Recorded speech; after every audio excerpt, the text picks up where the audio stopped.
Birinci Qarabağ müharibəsi barədə danışanda, ilk növbədə ürəyimizdə və ağlımızda bu faciənin insan taleyləri ilə ifadə olunduğunu xatırlamaq lazımdır.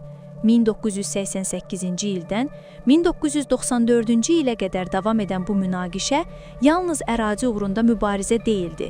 O, eyni zamanda minlərlə insanın evindən didəlgin düşməsi, ailələrin parçalanması və çoxsaylı mülki itkilərlə nəticələndi.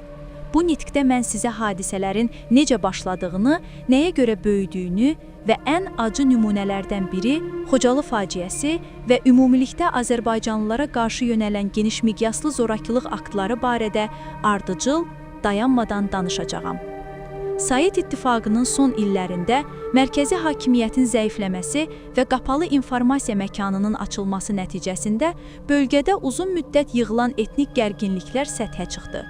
Dağlıq Qarabağ Muxtar Vilayətinin statusu məsələsi 1988-ci ildə açıq şəkildə siyasi arenaga çıxdı və erməni icmasının Ermənistana birləşdirilməsini tələb etməsi ilə mübahisə kəskinləşdi. Bu tələb Azərbaycan tərəfi tərəfindən qətiyyətlə rədd edildi və beləliklə etnik qarşıdurma və heç də az olmayan nifrət dalğası başladı.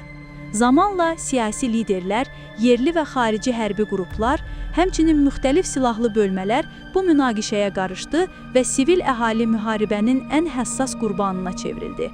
Xocalı faciəsi bu münaqişənin ən qanlı və ən çox xatırlanan səhifələrindən biridir.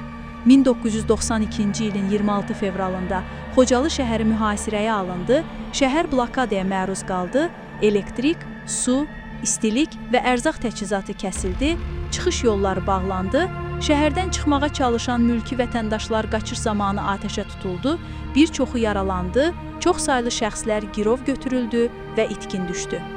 Azərbaycanın rəsmi statistikası 613 nəfər şəxsin öldürüldüyünü bildirir.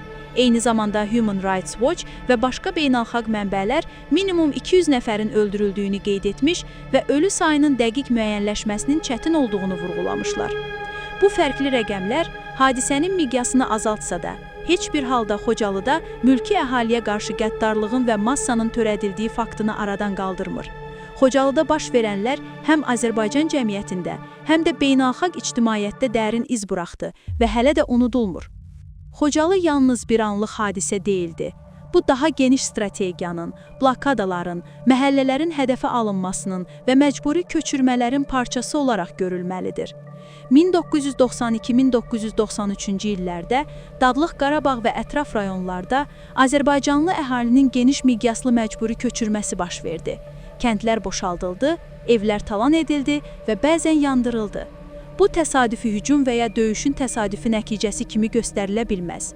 Şahid ifadələri, xilas edilən saxlananların söylədikləri və insan haqları təşkilatlarının hesablatı bu hadisələrin sistemli xarakter daşıdığını göstərir. Human Rights Watch və digər təşkilatlar döyüş əməliyyatları ilə yanaşı mülki əhaliyə qarşı yönəlik qəsdən törədilən zorakılıqları, girov götürülmələri və məcburi çıxarmaları sənədləşdirmişlər. Bu cür hadisələrdə terminologiya çox vacibdir. Azərbaycan rəsmiləri və xeyli sayda milli və beynəlxalq aktlar Xocalı və ona bənzər hadisələri soyqırım və kütləvi qırın kimi xarakterizə ediblər. Bəzi beynəlxalq qurumların hesablatlarında isə daha ehtiyatlı ifadələr, məsələn, mülki şəxslərə qarşı geniş miqyaslı zorakılıq və ya insan hüquqlarının kobud pozulması kimi təriflər yer alır. Bu fərq hüquqi qiymətləndirmə, sənədləşdirmə və müstəqil araşdırmaların davam etməsi ilə bağlıdır. Lakin bir həqiqət aydındır. Çoxsaylı mülki qurbanların olması, qadınların və uşaqların hədəfə alınması və insanların evsiz-gürünsüz qalması insanlığa qarşı yönələn əməllərin dərinliyini göstərir. Müharibə dövründə yalnız Xocalı deyil, başqa kənd və şəhərlərdə də oxşar qırınlar, insan hüquqları pozulmaları və etnik təmizləmə hallarına rast gəlinib. Sumqayıt, Marağa və digər yerlərdə baş verən zorakılıq aktları hər iki xalq üçün əzab və kədər mənbəyi oldu. Hər iki tərəfində səhvləri, amansızlığı və bəzən məsuliyyətsiz hərbi əməliyyatları nəticəsində mülki əhali ən böyük zərarı çəkdi. Buna görə də tarixçilər və insan haqları üzrə tədqiqatçılar hadisələri bütün detal və kontekstlə qiymətləndirməli, kimlərin konkret məsuliyyət daşıdığını, planlı addımların necə həyata keçirildiyini sənədləşdirməlidirlər. Tarixi mərhələlərə nəzər yetirsək, Sovet İttifaqının dağılması və postsovet məkanında yeni dövlətlərin formalaşması prosesi münaqişəni daha da mürəkkəbləşdirdi. 1991-ci ildən başlayaraq münaqişə daha geniş miqyas aldı.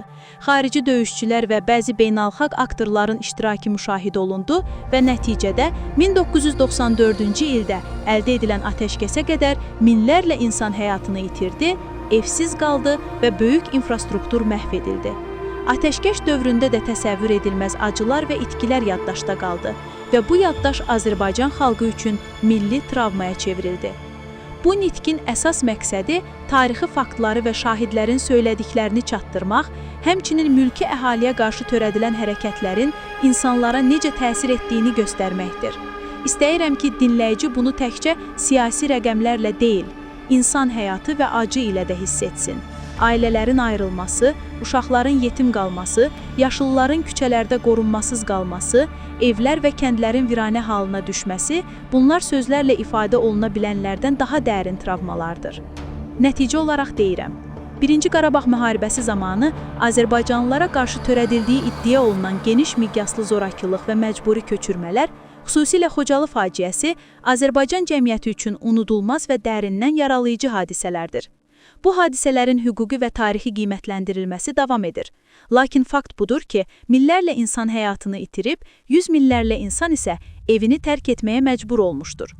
Tarixi ədalət üçün bu hadisələrin sənədləşdirilməsi, məsuliyyət daşıyanların müəyyənləşdirilməsi və gələcək nəsillərə doğru və tam məlumat verilməsi vacibdir.